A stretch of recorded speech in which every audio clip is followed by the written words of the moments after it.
কিন্তু শেষ পর্যন্ত শেষ রক্ষা হলো না।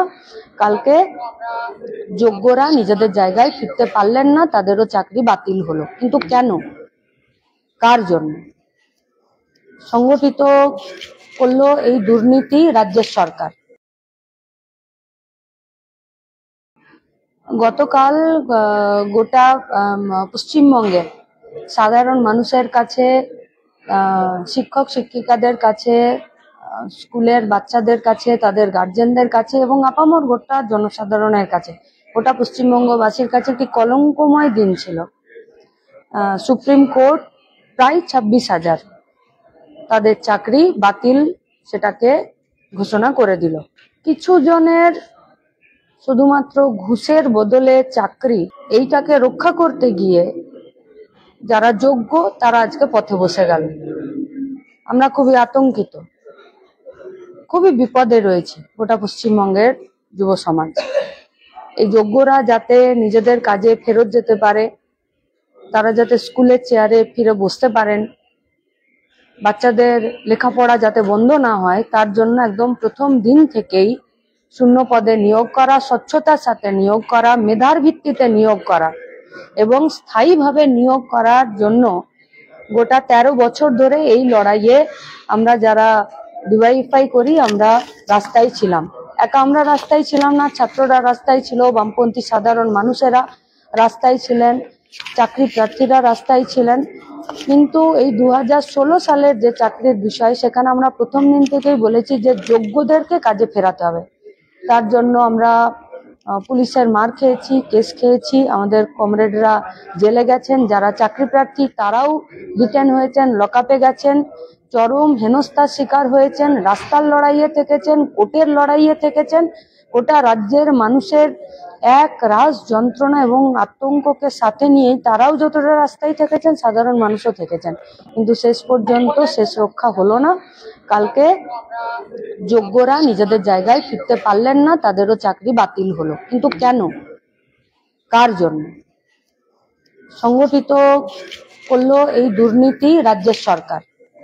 সরকার যদি ঘুষ নেবার কাউন্টার না খুলতো, সরকার যদি সাদা খাতা জমা নেবার জন্য একটা সিস্টেম না তৈরি করত, সরকার যদি যারা নাম্বার পেল তাদেরকে পিছনে ফেলে, যারা নাম্বার পেল না তাদেরকে সামনে নিয়ে চলে এলো ঘুষের টাকার বদলে, এই গোটা সিস্টেমটা যদি না চালু করত, তারপরে কোর্ট বলে দিল যে যোগ্য অযোগ্যদেরকে পার্থক্য করো, পৃথক করে দাও, তাদেরকে বেছে দাও, এইটা যদি বেছে দিত, তাহলে তো কয়েকজন অযোগ্যদেরকে বাঁচাতে গিয়ে যোগ্যরা তো এরকম অন্ধকারে চলে যেত না।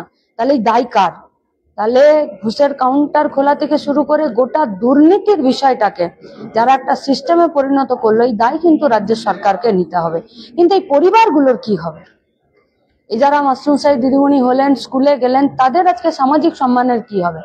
গতকাল থেকে social media, print media, digital মিডিয়াতে এবং আমাদের আশেপাশে গ্রামগঞ্জে প্রত্যন্ত এলাকায় যারা চাকরি করতেন, তাদের যা দুর্দশা, চোখের জল, তাদের নিঃশ্বাস, তাদের পরিবার, তাদের বয়স্ক মা বাবা, তাদের যা আক্ষেপ, তাদের যা হতাশা, তাদের যা কষ্ট এবং তাদের যা লড়াইয়েরও বার্তা, সবটা শুনেছি।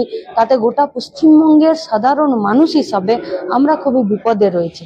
এদের সামাজিক সম্মান কোথায় গেল? কয়েকজন ঘুষ দিয়ে চাকরি পেল, তাদের জন্য এদেরকে বলি দিয়ে দিলেন রাজ্যের সরকার।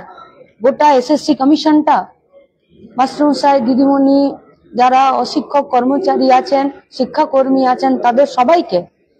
এদিকে রাজ্যের বিরোধী দলনেতা তারা কি বলে দিলেন যে আমরা 26-এ যদি সরকারে আসি তাহলে যারা যোগ্য তাদের তালিকা নিয়ে চলে যাব। তাহলে যদি যোগ্যদের তালিকা আপনার কাছে আছে, তাহলে অযোগ্যদের তালিকাও আছে। তাহলে যে কোর্ট যেটা বললো সেখানে দিলেন না কেন? এবং গোটা সিস্টেমটা যা, কারা এই সাদা খাতা জমা দেওয়ার যারা তালিকা আছে, নাম আছে, তাদের নামের এই সংখ্যাগুলো, তাদের নামের তালিকাগুলো কেন সংরক্ষণ করলেন না?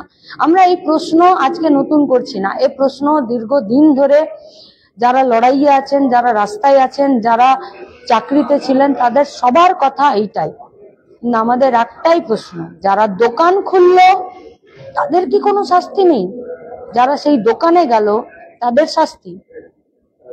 এবং গোটা রাজ্যের সাধারণ যুবক যুবতীদেরকে দুর্নীতিতে যুক্ত হতে বাধ্য করে দিল রাজ্যের সরকার। এরকম রাজ্যের সরকার গোটা পশ্চিমবঙ্গের সাধারণ মানুষ আজকে তারা বুঝতে পারছে যে গোটা স্কুল শিক্ষাটা আজকে একদম তার পতন ঘটলো।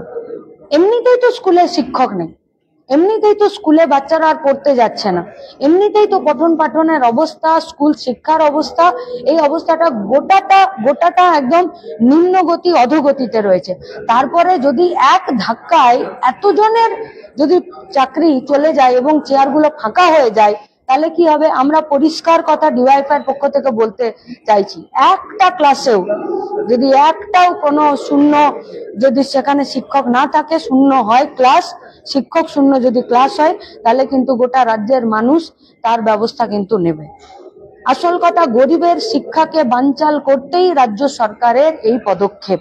এবং আমরা গোটা উত্তরকন্যা অভিযানে রাস্তায়, গ্রামে, বস্তিতে, ওয়ার্ডে ঘুরে আমরা দেখলাম যে এখানে উগ্র ধর্মীয় শিক্ষা প্রতিষ্ঠানের সংখ্যা বাড়ছে। তাহলে গতকালকের রায় গোটা পশ্চিমবঙ্গের ক্ষেত্রে ফিরে ওইসব শিক্ষা প্রতিষ্ঠানগুলোর জায়গা আবার বাড়িয়ে দিল। আমরা এখানে অন্য কোনো কথা বলতে চাইছি না। আমাদের একদম প্রথম দিনের যেটা নির্দিষ্ট কথা ছিল, গত বছর লোকসভা নির্বাচন চলাকালীন সময়ে যেদিনকে প্রথম এই কেসের রায় এসেছিল, সেদিনও রাস্তায় থেকেই আমরা প্রথম যে কথা বলেছিলাম, আজও সেই কথাই বলছি। রাজ্যের সরকার দুর্নীতি সংগঠিত করেছে, ঘুষের কাউন্টার খুলেছে। রাজ্যের সরকার অযোগ্যদেরকে, কিছু লোভী মানুষদেরকে বাঁচানোর জন্য যোগ্যদের তালিকা দিল না। রাজ্যের সরকার এবং গোটা শিক্ষা দপ্তর এবং এসএসসি কমিশন এই দুর্নীতিকে সংগঠিত করলো এবং আমাদের স্কুলগুলো শূন্য হয়ে গেল। মাস্টারমশাই, দিদিমণি, যোগ্যদের তাদের সম্মান, সামাজিক সম্মান ক্ষুণ্ণ হলো। আমরা খুব ভয়ে আছি। আমরা সমস্ত এই যারা যোগ্য মাস্টারমশাই, দিদিমণি, শিক্ষাকর্মীরা আছেন, আমরা আপনাদের কাছে বলছি, এই লড়াই আদালতেও চলছিল, এই লড়াই রাস্তাতেও চলছে, এই লড়াই আগামী দিনেও চলবে। গোটা পশ্চিমবঙ্গের বিভিন্ন জেলাতে ইতিমধ্যেই যুবদের নেতৃত্বে, ছাত্রদের নেতৃত্বে, শিক্ষকদের নেতৃত্বে সাধারণ মানুষের বিরুদ্ধে রাস্তায় নেমেছে। আরজি করের লড়াই আমরা দেখেছি, গোটা রাজ্যের সাধারণ মানুষ রাস্তায় নেমেছে, যেখানে আমাদের গরিবের সরকারি স্কুল শিক্ষা বিপদে এবং আমাদের রাজ্যের মেধা বিপদে, আমাদের রাজ্যের যোগ্য মাস্টারমশাই, দিদিমণি এবং শিক্ষাকর্মীরা বিপদে। সেখানে গোটা রাজ্যের সাধারণ মানুষ ঘরে বসে থাকতে পারেন না, রাস্তায় নামবেন, যে যেখানে যেমন ভাবে পারছেন। এর জন্য আমাদেরকে লড়ে যেতে হবে। আমাদের পরিষ্কার কথা, যোগ্যদেরকে নিজেদের চেয়ারে ফিরিয়ে দিতেই হবে, স্কুল বন্ধ রাখা যাবে না। এবং যারা এটাকে নিয়ে প্রতিদিন লোভী মতো কাজ করেছেন, নিজেদের স্বার্থপরতার কাজ করেছেন এবং এখনো পর্যন্ত গোটা দুর্নীতিকে চাপা দেবার জন্য তাদেরই হাত যারা শক্ত করছেন, প্রশস্ত করছেন, আমরা আপনাদেরকেও বলছি, ফিরে আরেকবার ভেবে দেখুন নিজের পায়েই আমরা কুড়ুল মারছি কি না। গোটা রাজ্যের গরিবের সরকারি স্কুল শিক্ষার পায়ে কুড়ুল মারা হচ্ছে, পশ্চিমবঙ্গের মেধার পায়ে কুড়ুল মারা হচ্ছে, পশ্চিমবঙ্গের যোগ্যদেরকে শাস্তি দেওয়া হচ্ছে। এবং রাজ্যের যারা বিরোধী দলনেতা আছে, আমরা তো শুনেছি নাকি যে 2টো না 3টে জেলাতে তো পুরো ঠিকা তারই ছিল চাকরি বিক্রি করার কাউন্টার খুলে। এবং রাজ্যের বিরোধী দলনেতা কতবার বিধানসভার ভেতরে এই নিয়ে তারা কথা বললেন না কিছু। তাহলে এরা সবাই মিলে একসঙ্গে দুর্নীতিকে সংগঠিত করেছে, কিন্তু এদের চাকরিকে টিকিয়ে রাখার জন্য, যোগ্যদেরকে যোগ্যতার সম্মান দিয়ে তাদের পরিবারগুলোকে বাঁচানোর জন্য এরা কোনো কাজ করলো না। ফলত ফিরে গোটা রাজ্যের মানুষকে, যোগ্যদেরকে নিজেদের চেয়ারে ফেরানোর যে লড়াই, সেই লড়াইকে এবারে রাস্তার লড়াইয়ে পরিণত করতে হবে। ভারতের গণতান্ত্রিক যুব ফেডারেশন, পশ্চিমবঙ্গ রাজ্য কমিটি, গোটা রাজ্যের সাধারণ মানুষ এবং আমাদের সমস্ত জেলা লোকাল ইউনিট কমিটির কাছে আমরা বলছি, রাস্তায় নামুন, রাস্তায় থাকুন, যোগ্যদেরকে নিজেদের কাজে, নিজেদের চেয়ারে ফিরিয়ে দিয়ে সরকারি গরিবদের সরকারি স্কুল শিক্ষাকে এবং গরিবদের স্কুল শিক্ষাকে বাঁচানোর জন্য এ লড়াই আমাদেরকে শেষ অবধি লড়তে হবে।